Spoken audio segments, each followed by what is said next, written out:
Things are starting to sizzle in La Liga's title race after Atleti and Real Madrid drew last weekend. Barcelona keep winning. Things are getting tighter at the top.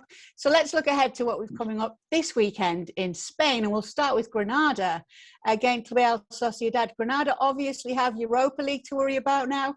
Real Sociedad seem to be in a bit better form of late. How do you see this game going, Ali Moreno? There's been a reaction certainly from Real Sociedad after they got destroyed by Manchester United in Europa League. And we have seen some of the things that make them a very good team going forward. The one thing that I think they've done better over the last couple of weeks is that they've defended better. I expect Real Sociedad to win this game, and not only because them being better than Granada, the other thing that I think comes into play is that they're seeing the struggles of Sevilla right above them, and they see a clear opportunity for them to really fight for that top four spot. The next game's a big one. It's the Derby Sevillano. It's Betis against Sevilla. What a big week for Sevilla it's going to be. Obviously, that exit to the Champions League, it's like jumping straight out of the frying pan and into the fire with this game against Betis. Then you've got the Panda, Borja Iglesias, who keeps scoring in recent games. What's going to happen this time around?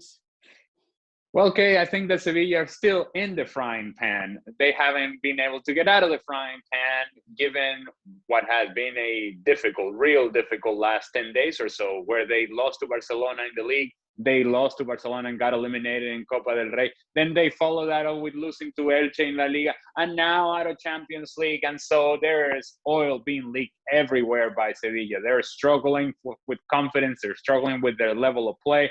They were a little bit better in the last 20, 25 minutes against Dortmund, but it wasn't enough. And you just have to wonder what the mentality of this team is right now. Julen Lopetegui has a lot of work to do with this group to get them ready for Betis. And I think that really plays into the hands of Sevilla. If it were any other team, if it wasn't an in-city rival, maybe your attention goes elsewhere, but you don't have an opportunity to do that. You don't have a chance to do that because right now your focus should be very much on Betis. I think they'll get enough of attention from Sevilla, and I think Sevilla get a much-needed win, a desperate win at this point. They need it big time. I think they'll come through. Real Madrid are going to have to start getting, well, not start getting the wins, but make sure they keep getting wins when they can, with obviously what's going on ahead of them in the table, Barcelona and Atleti, who they're looking up at right now.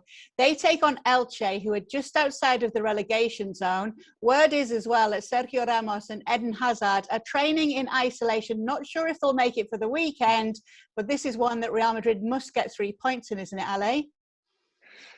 It feels like Eden Hazard has been training in isolation with Real Madrid since the time he got there. The moment he got there, he's been training by himself.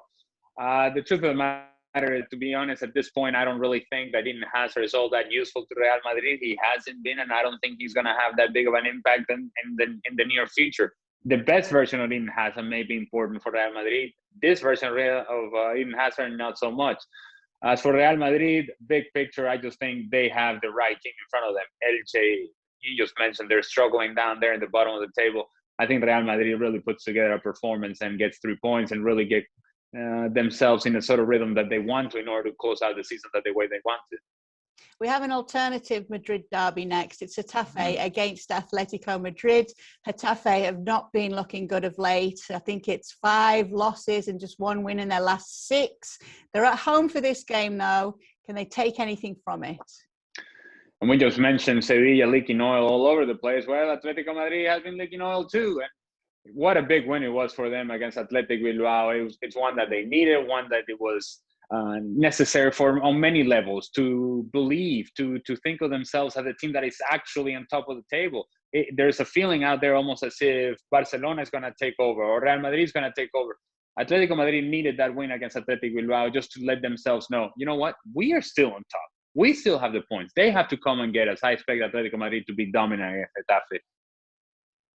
The last one is Barcelona, who, when you look at their league form, it's absolutely spectacular, to be honest. You just go back and there's not been beaten. I think it's like 13 wins, 3 draws in 16 games.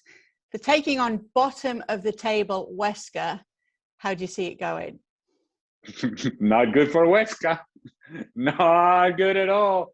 It's going to get ugly. It's going to get ugly quick. I think this is going to be a more than dominant performance from Barcelona. This is the sort of teams that Barcelona really look good against. And you're going to see people flowing with the ball and movement with and without the ball, and then Dembele, and then you may see Griezmann even scoring. Oh my goodness, could that happen? And of course, Lionel Messi will also get a couple of goals, so that he makes sure that he creates a separation between him and Luis Suarez in the Pichichi table.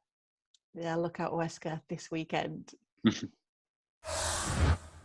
Thanks so much for watching ESPN on YouTube. And for more sports highlights and analysis, be sure to download the ESPN app. And for premium content and live streaming, subscribe to ESPN Plus.